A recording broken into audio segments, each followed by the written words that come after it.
ऐश्वर्या जी, जैसे आपने कहा, प्रधानमंत्री जो हमारे मनमोहन सिंह जी थे, उनसे ऑनेस्ट, उनसे ईमानदार आदमी शायद ही इसी देश में किसी ने और ने उस टाइप का नेता, वो नेता तो थे ही नहीं। वो एक रियल में इंडियन थे, ऑनेस्ट इंडियन, जिसने अपना फर्ज, अपना ड्यूटीज, चाहे वो किसी भी पोस्ट पे रहे, किसी भी काम में रहे, उन्होंने पूरी की। उसी बात की उनकी रिस्पेक्ट है, पूरा देश उनकी रिस्पेक्ट करता है। उन्होंने अपने धर्म की भी पूरी रिस्पेक्ट उसी तरह की। मुझे तो अफसोस होता है कि किस तरह ये राजनीतिक दल आज इतने ऑनेस्ट आदमी का इस तरह मजाक उड़ा रहे हैं, जबकि पूरा जीवन उस आदमी ने अपने लिए, अपने घर के लिए, अपनी फैमिली के लिए किसी प्रकार का कोई भी 1%, 1 रुपए का बेनिफिट गवर्नमेंट से एक्स्ट्रा नहीं लिया, 1 रुपए का। इतना ऑनेस्ट आदमी जिसने कुछ भी नहीं मांगा इस देश से, सिर्फ दिया।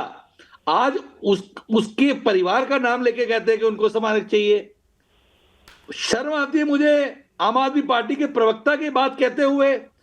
वो तो सिर्फ राजनीति कर रहे हैं क्योंकि दिल्ली का इलेक्शन कोने पे है, उनको सिखों की वोट चाहिए। सिखों की राजनीति करने के लिए उन्होंने सिखों का नाम ले लिया कि सिखों के मन को कितना घेत पहुंचा है कि उनके नाम का स्मारक नहीं मिला। शर्म आनी चाहिए इनको ये बोलते हुए भी।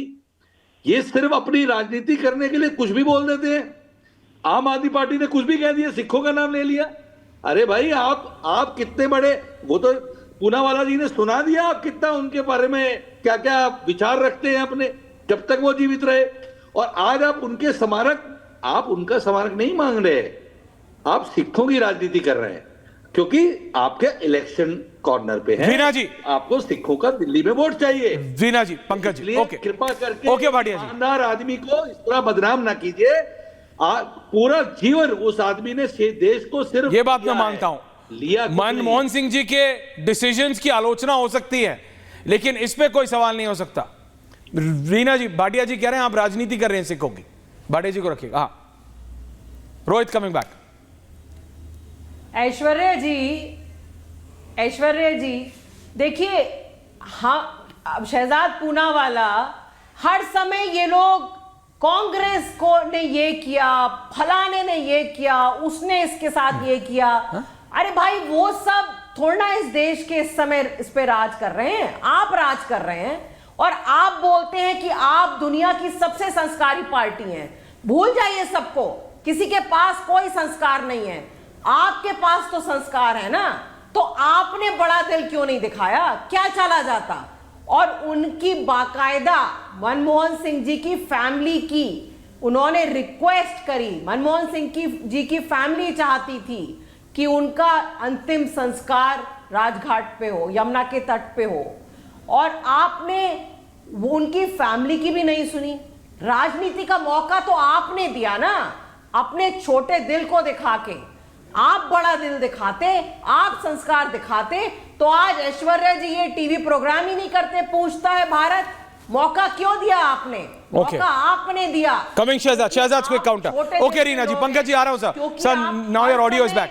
Okay Reena ji, Shehzad quick counter. Rohit को भी लाइए। दूसरों को किसी तरह, देखिए, पॉइंट टेकन रीना जी। पहले तो मेरे को बोलने दीजिए। ऐश्वर्या पहले तो तत्यों पर डिबेट 2013 में मनमोहन सिंह जी की, अरे भाई ये क्या तरीका है। जगह पे कब्जा करा हुआ है, 1000 गज आप जमीन दे देते मनमोहन सिंह जी को। ऐश्वर्या जी, आप या तो डिबेट में व्यवस्थित तरीके से एक हम अपनी बारी में बोले, या रीना गुप्ता वही उनकी जो पुरानी हरकत है, जो हर बार बीच में इंटरप्ट करने की, वो करेगी। मैं इस प्रकार की डिबेट नहीं करता, कम से कम इतने संवेदनशील मुद्दे पर।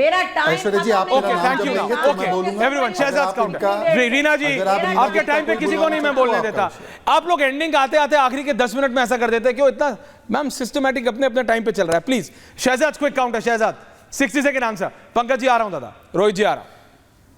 रीना जी तो अपनी पार्टी को संस्कारों का सबसे बड़ा भंडार मानती है ना। सुनिए। मैंने काम किया। देश के प्रधानमंत्री बयान देते कि पैसा पेड़ पर नहीं उगता।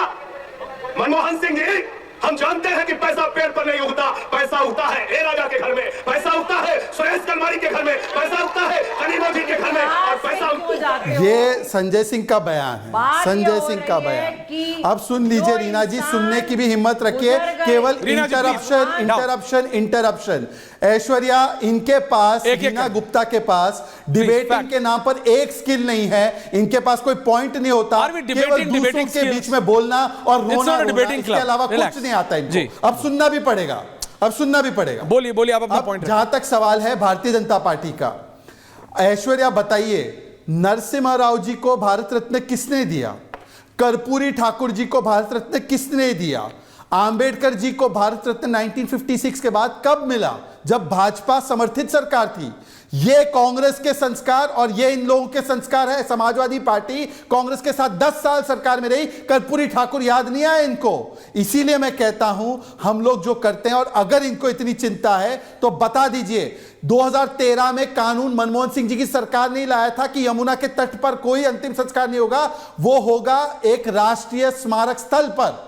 राष्ट्रीय स्मारक स्थल पे नियम कायदे उन्होंने तय किए कि ट्रस्ट को दी जाएगी जमीन, ये हमने नहीं तय किया। क्या उनके कानून को हम ना फॉलो करें? उनका कानून बनाया हुआ हम फॉलो कर रहे हैं, फिर भी हमने मेमोरियल दिया, तब भी ये लोग इस प्रकार से झूठ। और बताइए क्या संजय सिंह पर आपका स्टैंड? पंकज शर्मा, बताइए केजरीवाल पर क्या स्टैंड है? पंकज शर्मा, रीना गुप्ता। पंकज शर्मा जी, मैं आ रहा हूं रीना जी के पास। पंकज जी, आप तब कुछ बोल रहे थे ना, your audio is better sir, everyone on it. Shehzad Poonawalla ji बड़े ज़हीन व्यक्ति हैं। वो कांग्रेस के मूल्यों और सिद्धांतों की जन्म घुट्टी पी करके बड़े हुए हैं। ठीक है, आजकल भारतीय जनता पार्टी के प्रवक्ता हैं, तो जो भारतीय जनता पार्टी की हुकूमत ने जो अधमता की है, जो पापाचार किया है आज, उसकी रक्षा करना और उसके पक्ष में कुतर्क करना उनका काम है, वो करें। लेकिन एक बात बताएं कि क्या वो ये कहने को तैयार हैं कि आज के बाद से जितने भी प्रधानमंत्रियों का दुखद स्वर्गवास होगा, उन सबका अंतिम संस्कार अगर दिल्ली में हुआ तो निगम बोध घाट पर हुआ करेगा? सरकार ये फैसला कर ले। अरे, प्रधानमंत्रियों और राष्ट्रपतियों की यमुना के किनारे हैं समाधियां। चौधरी चरण सिंह जी का जब देहांत हुआ था, मेरे सामने की बात है, अजीत सिंह जी अड़ गए और उन्होंने कहा कि मैं तब तक पार्थिव शरीर नहीं उठने दूंगा जब तक आप उनका यमुना के किनारे नहीं अंतिम संस्कार करेंगे। 3 घंटे के भीतर, राजीव गांधी प्रधानमंत्री थे, 3 घंटे के भीतर किसान घाट के लिए भूमि आवंटित की गई और वहां उनका अंतिम संस्कार हुआ। इंदर कुमार गुजराल की समाधि वहां है, चंद्रशेखर जी की है, अटल जी की तो खैर है ही, उप प्रधानमंत्री देवीलाल जी, जगजीवन राम जी, उनकी समाधियां वहां हैं। लाल बहादुर शास्त्री जी की आदरणीय पत्नी ललिता शास्त्री जी की समाधि वहां है। मैं ये कहना चाहता हूं कि थोड़ा दिल दिमाग बड़ा रख के